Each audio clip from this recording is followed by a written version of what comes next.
Alright, today we're talking the LA Clippers because I think that they are a bit of a side story when it comes to all this James Harden trade drama and all that good stuff. That I feel like the Clippers are affected by it, but not a lot of people are talking about it, so I wanted to share some opinions that I have about the Los Angeles Clippers and their future moving forward.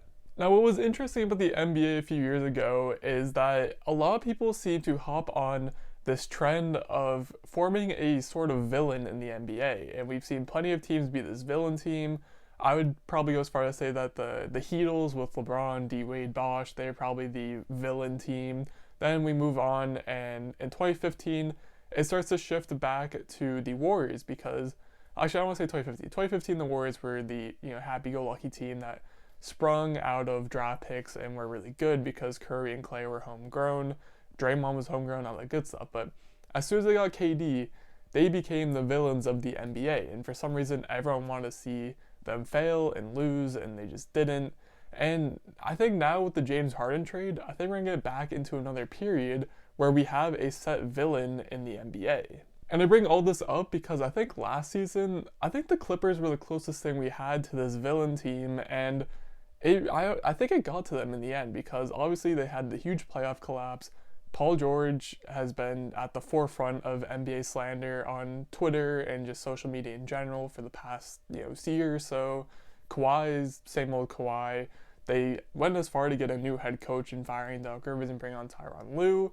And yeah, I mean, I think this Clippers team was the closest thing we had to a sure villain, and I think in the end it might have been part of their collapse. But with the Brooklyn Nets now taking the full brunt of the villain team imagery, they have Kyrie, James Harden, Kevin Durant, all very volatile players in this league who have plenty of people with opinions on them.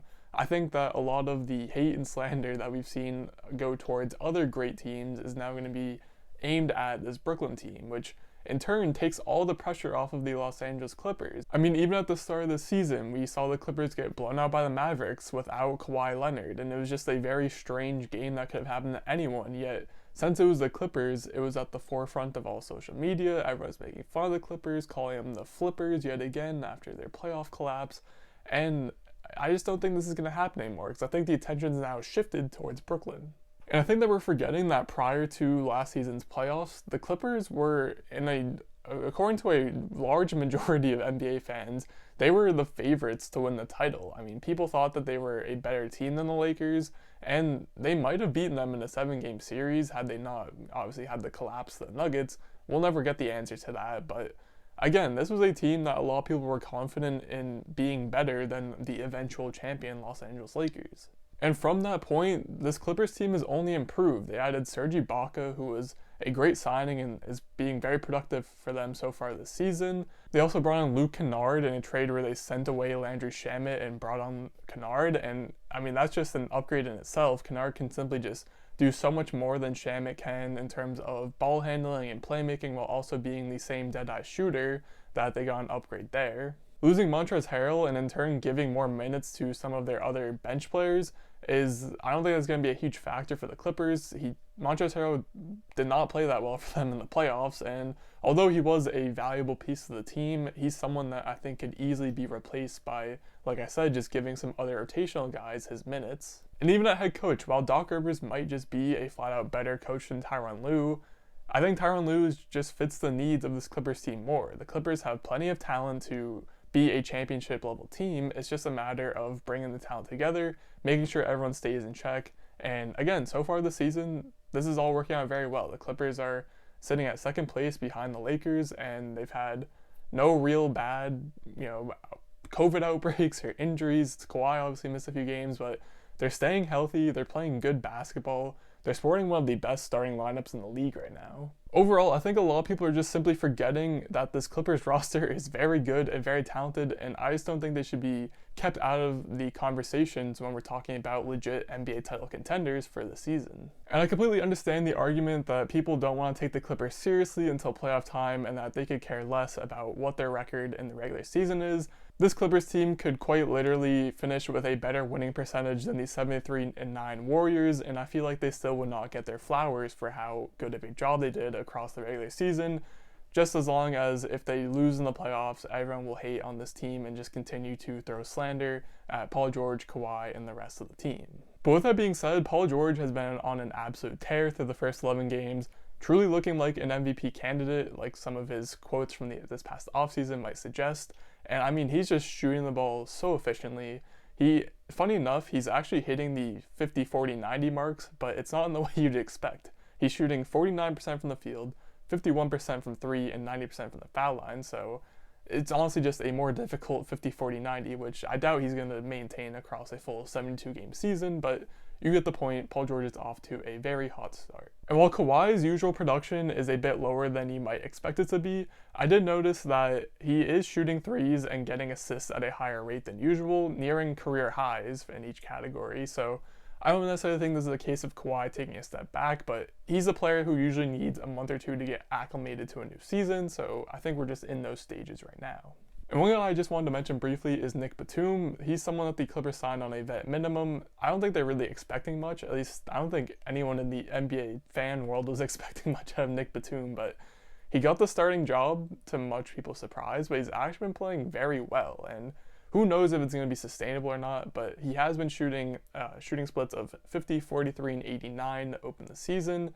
And again, if he's going to be shooting like that from 3, he's going to be a very valuable asset to this team because he just brings veteran backbone. He can pass the ball and play make well inside of an offense. And while I don't think he's going to be a big contributor in the playoffs, he's going to be a good regular season workhorse.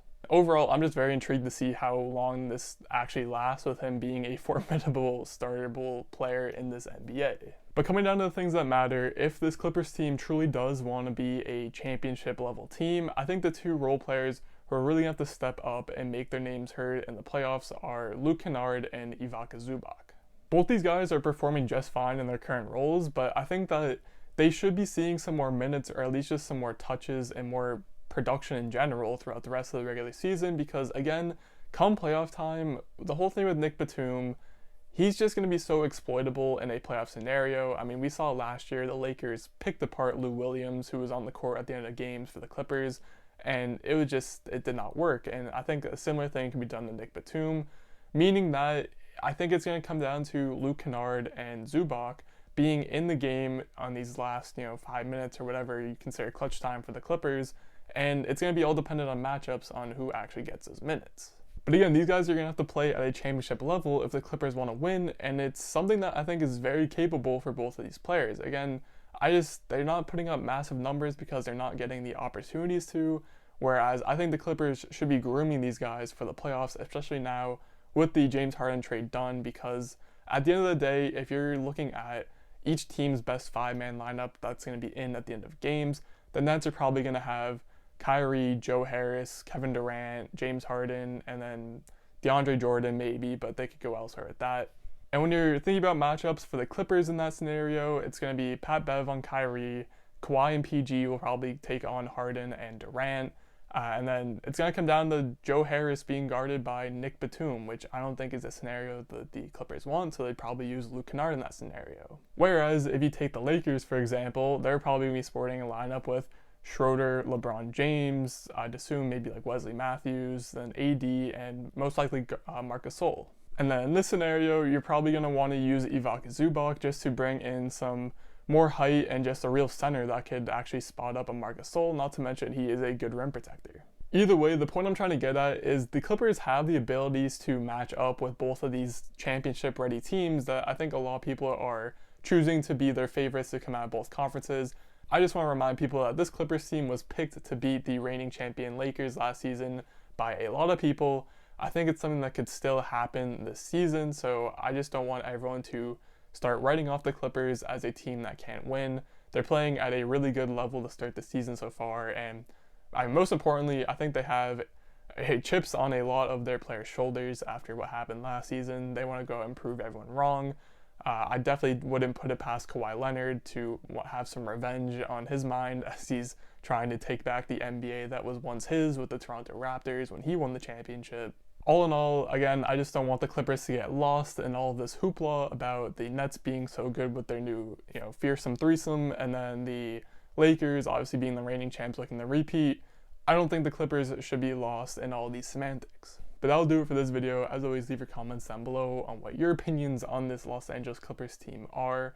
Outside of that, leave a like if you enjoyed this video or if you enjoy this type of content. And as always, most importantly, thank you for watching.